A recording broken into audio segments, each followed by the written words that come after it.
Cold War, even in its most tense moments, the United States and the Soviet Union were communicated, at least at a military-to-military level and even at a diplomatic level.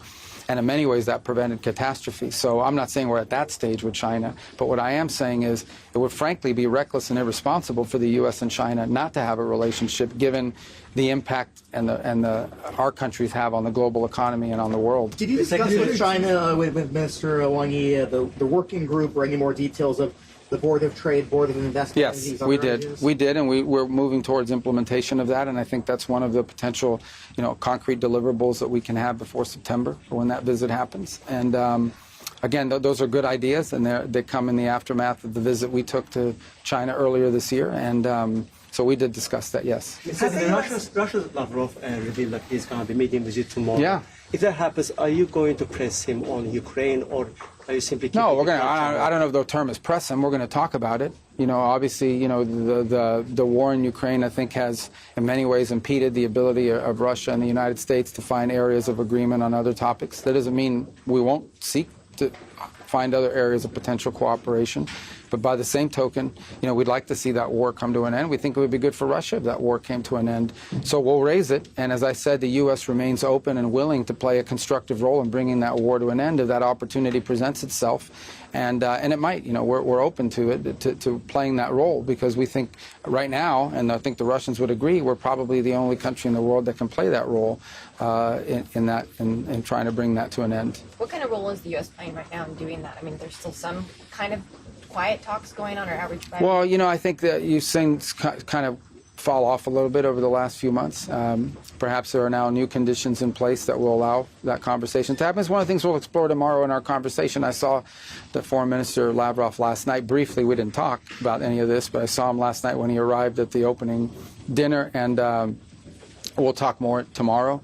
Obviously, to be fair to you guys, I mean, a lot of stuff I'll talk to him about, I'm not going to put in a press release because it undermines the ability to find understandings. But we'll talk about it and see if there's an opening now or an opportunity for us to play a constructive role. But there are other areas that the U.S. and Russia can cooperate on that again, going back to the point I made about China, this is very simple.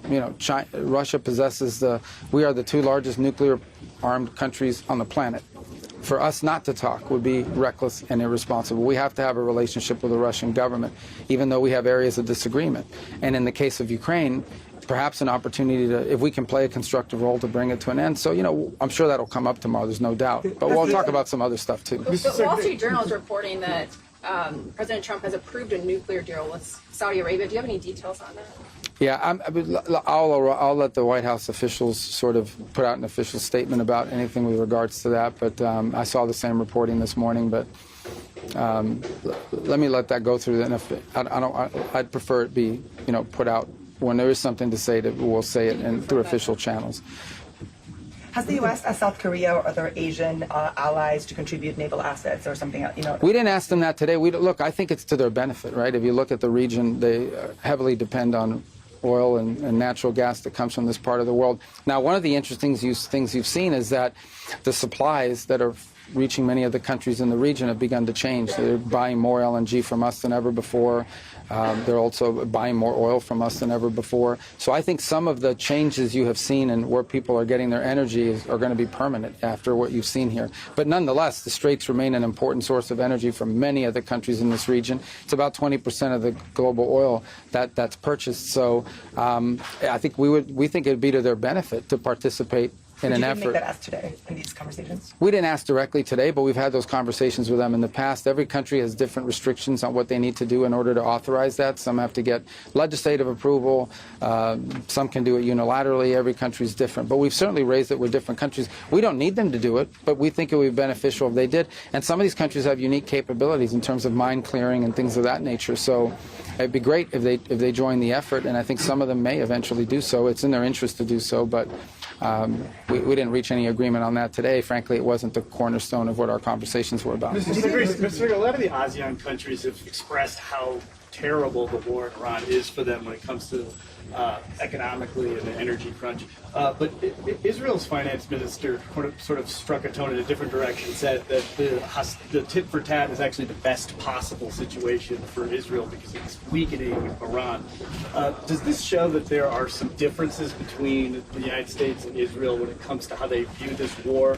The United States is trying to end this. For the Israelis, the hostilities continuing is in their benefit. Yeah, look, I can't comment on what one individual in government said in Israel. You know, I can just generally tell you that, by and large, we think that a nuclear-armed Iran is an unacceptable thing. It can't happen. And that's what they were going to do if they hid behind this conventional shield that they were building, and the president just was going to stand by and allow that to happen. Within 2 years, Iran could say, we're breaking out to a nuclear weapon, you can't do anything about it, or we're going to overwhelm you with tens of thousands of drones and missiles, which they were on pace to build. They can't do that now. That certainly weakened them. As far as the impact it's had on the global economy, I mean, Iran is targeting global shipping and international waterway and demanding to control which ships can go and which ones cannot. That just is unacceptable. We're not going to accept that. We're not going to allow that to be the status quo. But ultimately, there are other countries that should feel just as strongly as we do, because they're actually more impacted by it than we are. Did you discuss with Minister Jai Shankar, did he raise at all any concern by India about the tariffs announced by the president on generic drug makers? A lot of Americans buy their generic drugs from Indian companies that import. Is that something that came up in your discussions at all?